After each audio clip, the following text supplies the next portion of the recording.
that when they kneel, that it's going to hurt their knees. And it can.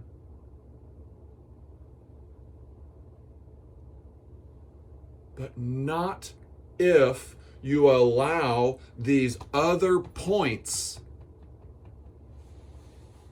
of gravitational force dissipation are utilized, such that the points on your body where there's stress, maybe it's in the ankle, maybe it's in the knee, you are empowered to alter those. You see, count the points. 1, 2, 3, 4, 5.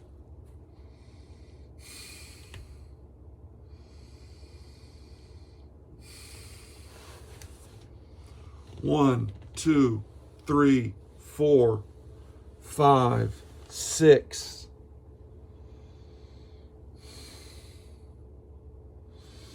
5, 4, 3. Yeah. And even then, there's an imaginary floor. When our bodies are elevating, that's as if we're releasing the pressure on everything else. The uThrones awaken you to the necessity of force egalitarianism, gravitational egalitarianism.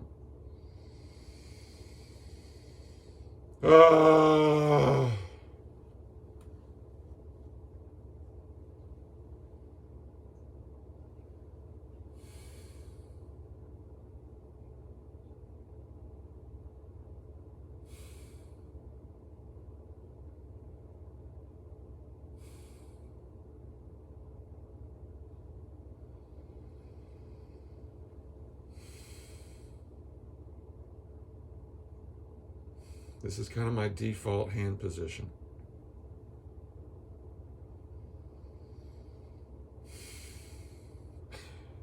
I wish it didn't look that way. I wish my body didn't look the way it does. I'm trying so hard to find a balance between my genes and my culture.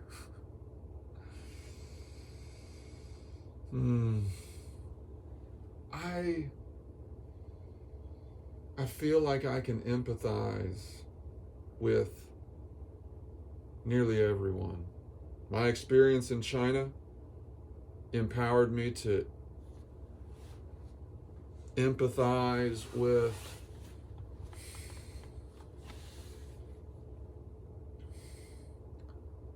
some of the most destitute human beings that there have ever been.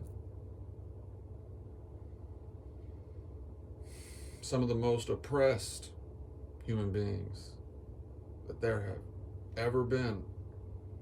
Those who are subject to the most authoritarian, dystopian system that there's ever been.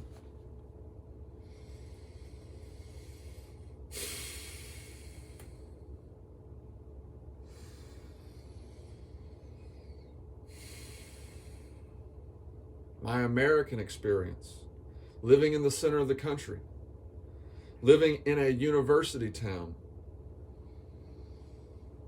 that has been at the forefront of a meritocracy, an athletic meritocracy, an athletic, competitive, celebratory history that's also coincided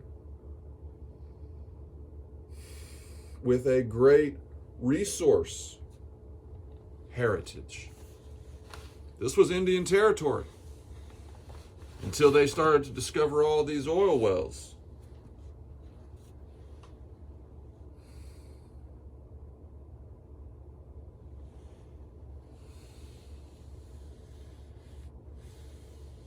I take that back. The land run was in 1889. We were becoming so efficient at farming, and the population growth was such that we needed more food. There was so much more America to discover and to develop. Every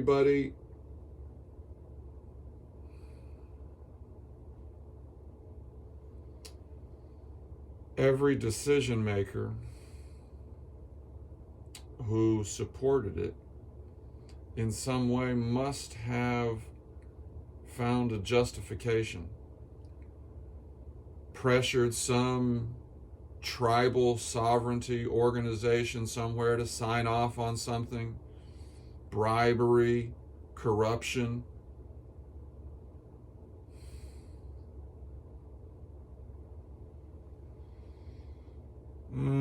Human beings do not have a history of moral, ethical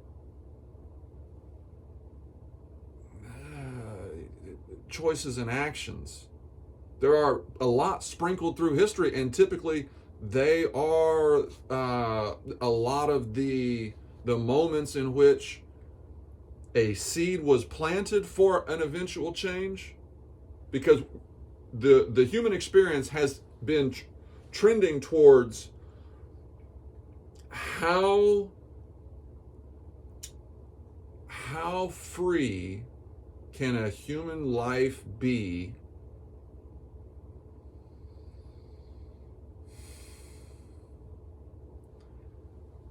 and how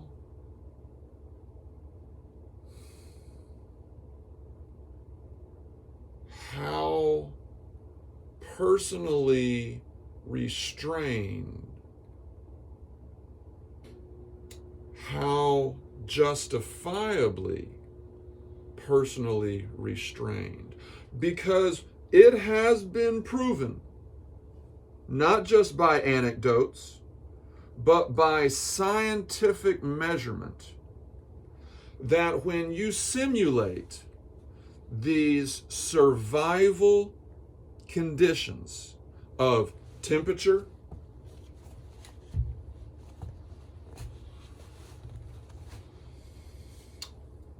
of caloric deprivation, distance running,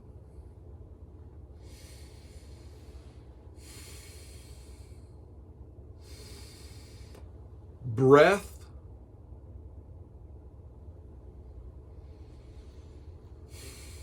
postural extremes,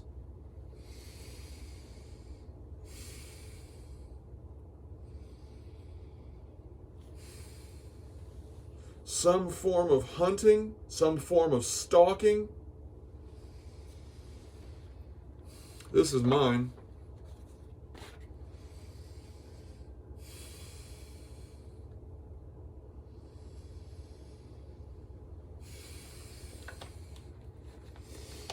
Some form of finding dignity and esteem in oneself. That's part of the power of breath. Oh, I don't have a perfect past. I've got a flawed past. I've got a sinful past. I've got a failed past. I've got a shameful past. I've got a cowardly past. But that's not all. That's not all that I am. I am more than that. I am my successes. I am the things that I'm proud of too. Part of the educational experience is meant to give people a fundamental core of experience, a core of creation that verifies and proves that you are that. You are what you've created. You are what you've done, and what you've done is beautiful. What you've done is beautiful, and it's unique, and it's all you. In fact, it's the original you, because you created it.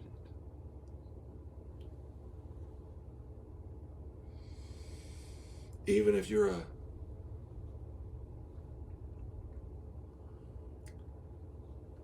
person who just makes copies of things, it's still you.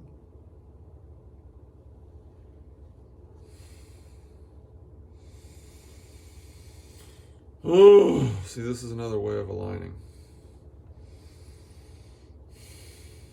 Pick a knuckle. Pick a tip. Oh. Ah. Oh. See, this is flamenco. This is a lot of Taoist movements.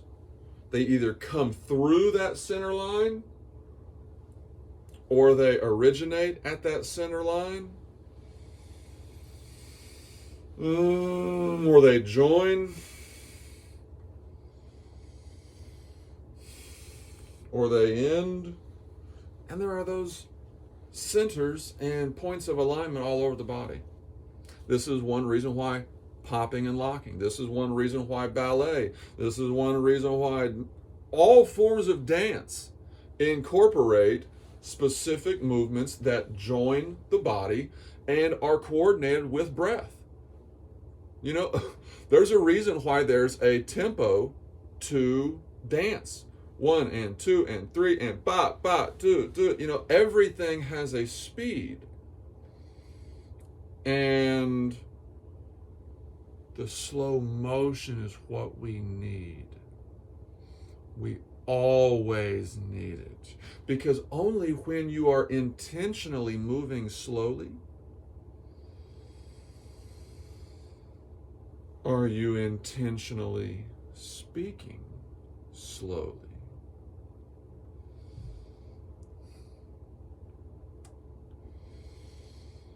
And only when you are speaking slowly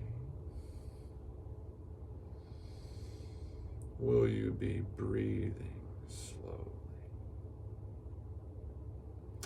I want to reverse those.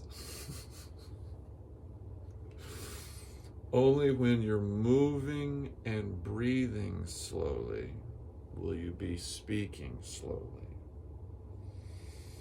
When you speak slowly, you're allowing your mind, whatever you have left,